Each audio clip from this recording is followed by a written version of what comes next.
Hai semua, saya Cikgu Tang. Dalam video ini, Cikgu akan menerangkan kaedah penghitungan pendapatan negara melalui yang pertama, kaedah keluaran dan yang kedua, kaedah pendapatan.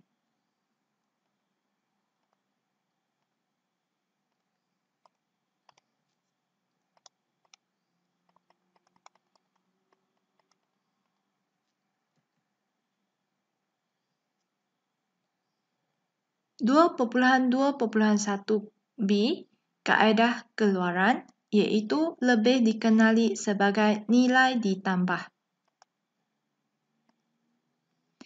Menerusi kaedah keluaran, pendapatan negara dikira dengan menjumlahkan nilai-nilai bagi semua keluaran akhir yang dihasilkan oleh ekonomi tersebut atau dengan hanya menjumlahkan nilai-nilai tambahan ataupun nilai ditambah yang terhasil dalam setiap peringkat proses pengeluaran dalam tempoh masa setahun. Tujuan kita mengambil kira hanya barang akhir dan nilai ditambah ialah bagi mengelakkan berlakunya proses pengiraan dua kali. Jika ini berlaku, maka jumlah pendapatan negara akan diperbesarkan. Mengikut kaedah keluaran, biasanya sektor-sektor ekonomi akan dibahagikan mengikut sektor-sektor tertentu. Antaranya, yang pertama, sektor peringkat pertama. Kedua, sektor peringkat kedua. Dan yang ketiga, sektor peringkat ketiga. Sama-sama kita lihat yang pertama iaitu sektor peringkat pertama. Sektor ini meliputi sektor pertanian, ini termasuklah perhutanan, perikanan, penternakan dan pembalakan, serta pelombongan dan kuari. Kedua, sektor peringkat kedua. Sektor ini antara lainnya meliputi sektor pembuatan dan sektor pembinaan. Ketiga, iaitu sektor peringkat ketiga. Sektor ini meliputi sektor perkhidmatan, iaitu utiliti, perdagangan borong dan runcit, penginapan dan restoran, pengangkutan dan penyimpanan, komunikasi, kewangan dan insurans, hartanah dan perkhidmatan perniagaan, perkhidmatan lain dan juga perkhidmatan kerajaan. Di sini kita lihatkan bahawa untuk sektor perkhidmatan terdapat 9 butiran. Apabila kita menjumlahkan kesemua nilai keluaran yang dihasilkan oleh sektor-sektor yang disenaraikan di atas, maka kita akan memperolehi KDNK, harga pasaran. Ini bermakna sekiranya kita ingin mencari nilai pendapatan negara KNB, cost factor, maka prosedur penukaran seperti yang diterangkan sebelum ini harus digunakan. Contoh pengiraan pendapatan negara mengikut kaedah keluaran. Secara teorinya, iaitu contoh pengiraan pendapatan negara mengikut kaedah keluaran. Yang pertama antaranya butiran pertanian 2,300, pelombongan dan kuari 1,500, pembuatan 2,800, pembinaan 1,300, kuasa elektrik, gas dan air 180, pengangkutan, penyimpanan dan perhubungan 120, perdagangan, perniagaan borong dan runcit serta hotel dan restoran 800, kewangan, insurans dan hartanah 320, perkhidmatan kerajaan 200, perkhidmatan lain 110. Apabila kita menjumlahkan semua butiran ini, maka kita akan mendapat jumlah KDNK cost factor, iaitu 9,630.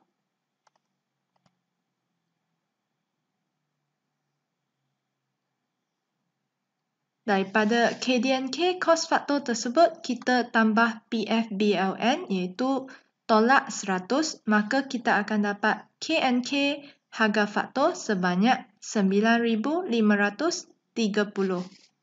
Maka susut nilai ditolak daripada KNK harga faktor, kita akan dapat KNB harga faktor iaitu 9,530 tolak 80, maka kita akan dapat KNB harga faktor iaitu 9,450.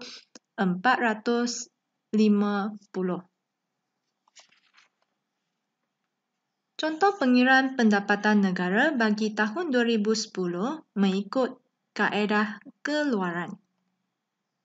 Sebagaimana yang dipraktikkan ataupun diamalkan, sumber ini adalah daripada Laporan Ekonomi 2013-2014. Perhatikan, KDNK harga pasaran mengikut punca-punca kegiatan iaitu pendekatan keluaran pada harga malar 2005.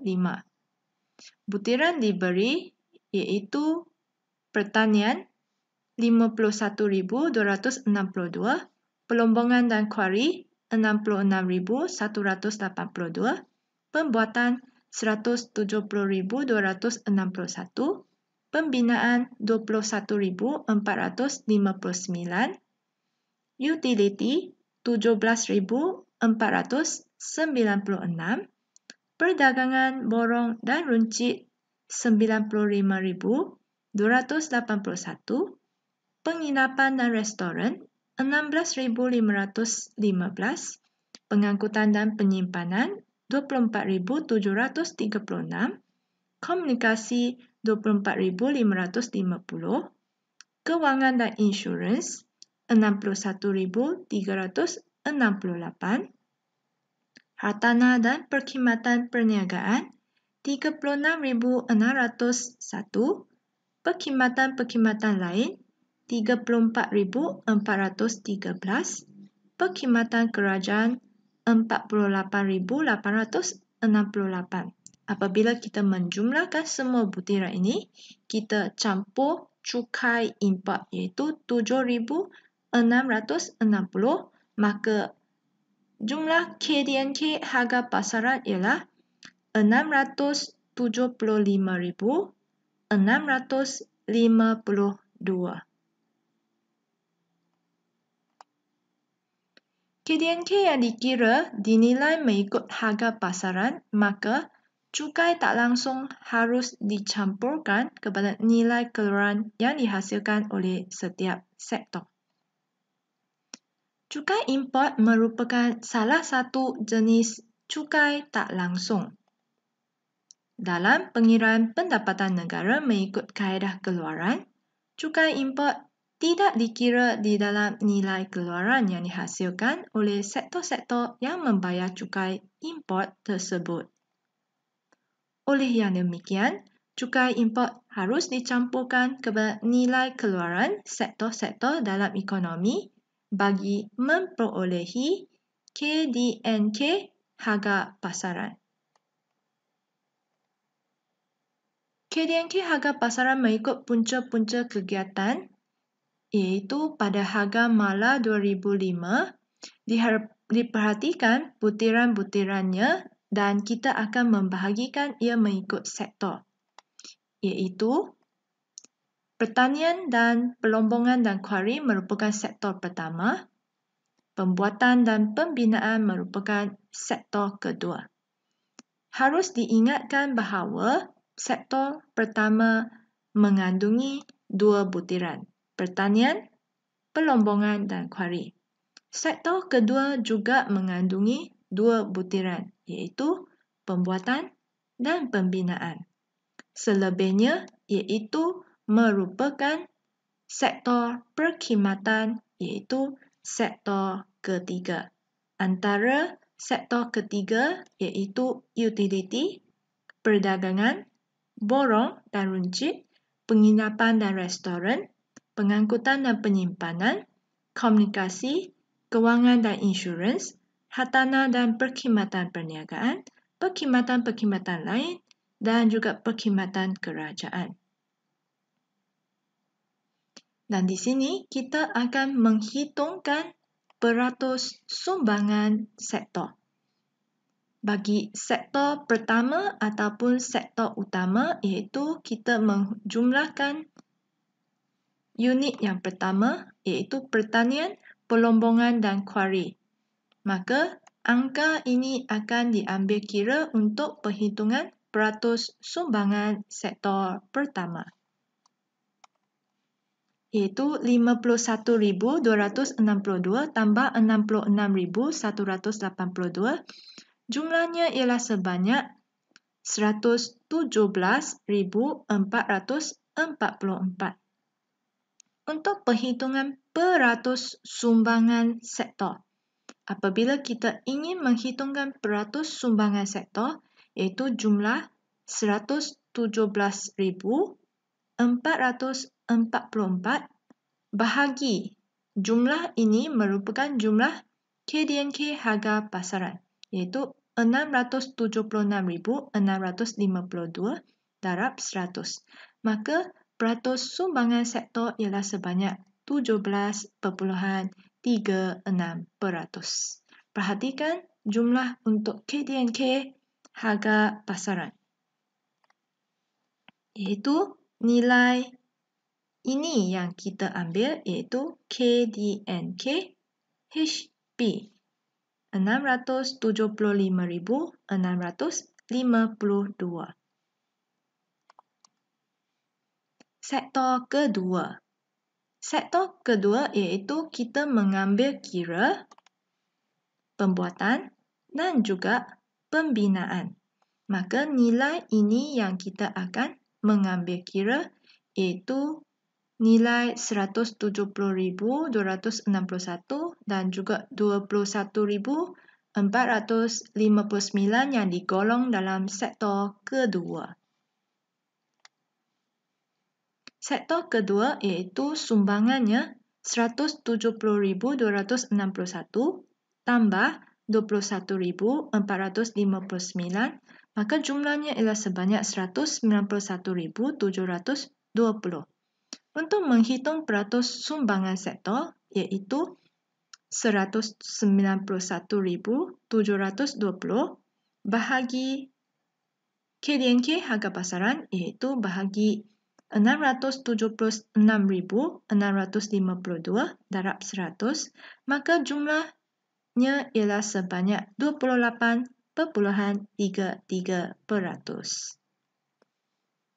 Bagi sektor ketiga, iaitu kita menjumlahkan utility, perdagangan borong dan runcit, penginapan dan restoran, pengangkutan dan penyimpanan, komunikasi, kewangan dan insurans, hartanah dan perkhidmatan perniagaan, perkhidmatan-perkhidmatan lain dan juga perkhidmatan kerajaan yang digolong sebagai sektor ketiga. Maka kita ambil kesemua nilai ini. Sektor ketiga iaitu sumbangannya, jumlahnya ialah sebanyak 359,829. Maka untuk menghitung peratus sumbangan sektor, iaitu 359,829 bahagi 676,652 darab 100, maka peratus sumbangan sektornya ialah sebanyak 53,18%.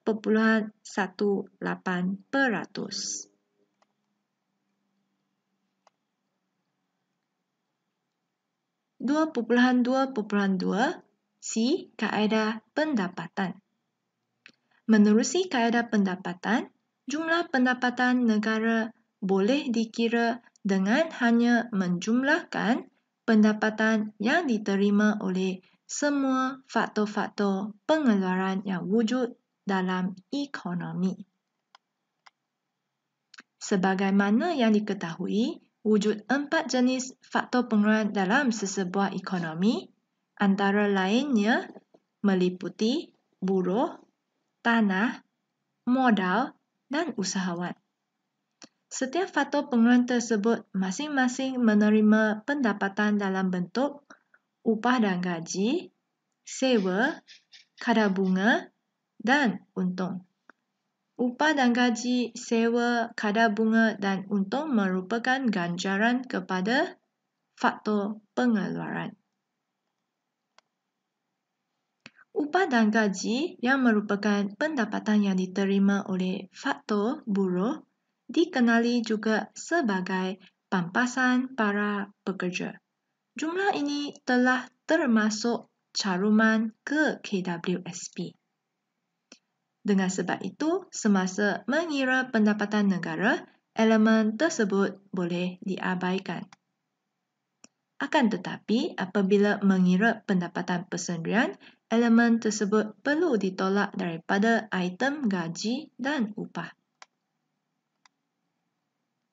Sewa. Sewa merupakan pendapatan yang diterima oleh harta-harta tetap seperti tanah dan bangunan. Bunga merupakan pendapatan kepada pemilik modal. Dalam proses pengiraan pendapatan negara, bunga yang diambil kira ialah bunga bersih. Bunga bersih merupakan bunga yang tidak meliputi bunga atas pinjaman pengguna dan bunga atas pinjaman kerajaan. Bunga atas pinjaman pengguna merujuk kepada pendapatan yang diterima oleh pemilik modal kerana meminjamkan modal mereka kepada pengguna untuk membeli barang-barang tahan lama seperti kereta, alatan elektrik dan sebagainya. Manakala bunga atas pinjaman kerajaan pula merujuk kepada pendapatan yang diterima oleh pemilik modal kerana meminjamkan modal kepada kerajaan untuk perbelanjaan kerajaan yang tidak melibatkan proses pengeluaran barang dan perkhidmatan. Kedua-dua bunga tersebut tidak boleh diambil kira dalam proses pengeluaran pendapatan negara kerana ianya dianggap sebagai pendapatan yang tidak produktif, iaitu pendapatan yang tidak menolong ke arah peningkatan pendapatan negara. Untung yang diterima oleh para usahawan boleh dibahagi kepada 2 jenis untung, antaranya pendapatan perusahaan persendirian dan keuntungan syarikat. Pendapatan perusahaan persendirian merupakan untung yang diterima oleh para usahawan yang mengendalikan perniagaan berbentuk milikan tunggal, perkongsian dan koperasi. Manakala keuntungan syarikat pula adalah untung yang diterima oleh usahawan yang mengendalikan perniagaan yang berbentuk syarikat awam. Untung syarikat. Keuntungan syarikat pula dapat dibahagikan kepada beberapa komponen. Antaranya, yang pertama, cukai keuntungan syarikat. Kedua, keuntungan yang tidak dibahagi. Dan yang ketiga, keuntungan yang dibahagi atau dividen. Yang pertama, keuntungan yang dibahagi atau dividen, ia dibayar kepada individu yang menyumbangkan modal. Kedua, keuntungan yang tidak dibahagi dan cukai keuntungan syarikat tidak dibayar kepada individu yang menyumbangkan modal, tetapi dianggap sebagai pendapatan negara. Kesimpulannya, dapatlah dinyatakan bahawa terdapat 5 butiran yang diambil kira semasa mengira pendapatan negara di bawah kaedah pendapatan. Item-item tersebut adalah seperti yang pertama, upah dan gaji. Kedua, sewa. Ketiga, bunga bersih. Keempat, untung syarikat. Kelima, pendapatan perusahaan persendirian. Bagaimana kita nak ingat kelima-lima butiran yang terkandung dalam kaedah pendapatan, iaitu akronimnya USBUP. U iaitu upah dan gaji, S sewa, B bunga bersih, U untung syarikat, P pendapatan perusahaan persendirian. USBUP.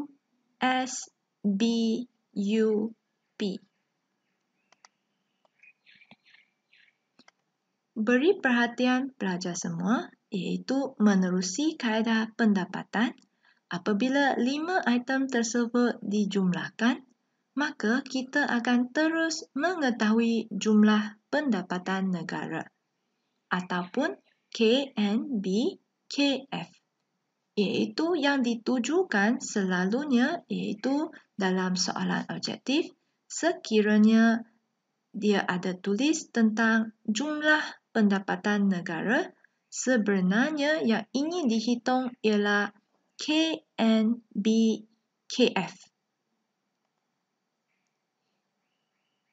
Anda perlu ingat bahawa pendapatan negara ialah KNBKF. Semasa mengira pendapatan negara berdasarkan kaedah pendapatan, semua elemen pendapatan yang disifatkan sebagai bayaran pindahan iaitu pencen, beasiswa, bantuan kebajikan, allowance serta pemberian sagu hati dan hadiah tidak perlu diambil kira dalam proses pengiraan. Ini kerana kesemua bentuk pendapatan tersebut disifatkan sebagai tidak produktif kerana dianggap tidak membantu meningkatkan jumlah keluaran negara. Akan tetapi, kesemua bentuk bayaran pindahan tersebut perlu diambil kira semasa menghitung pendapatan persendirian. Contoh pengiraan pendapatan negara mengikut kaedah pendapatan. Contoh pengiraan pendapatan negara mengikut kaedah pendapatan, iaitu terdapat 5 butiran di bawah kaedah pendapatan. Yang pertama, upah dan gaji, iaitu sebanyak 80,000 juta. Bunga bersih 5,000 juta, sewa 3,000 juta, keuntungan syarikat 20,000 juta dan pendapatan perusahaan persendirian iaitu sebanyak 9,000 juta. Apabila kita menjumlahkan kelima-lima butiran ini, upah dan gaji, bunga bersih, sewa, keuntungan syarikat dan pendapatan perusahaan persendirian, maka kita akan mendapat KNB harga faktor ataupun pendapatan negara iaitu sebanyak 117,000.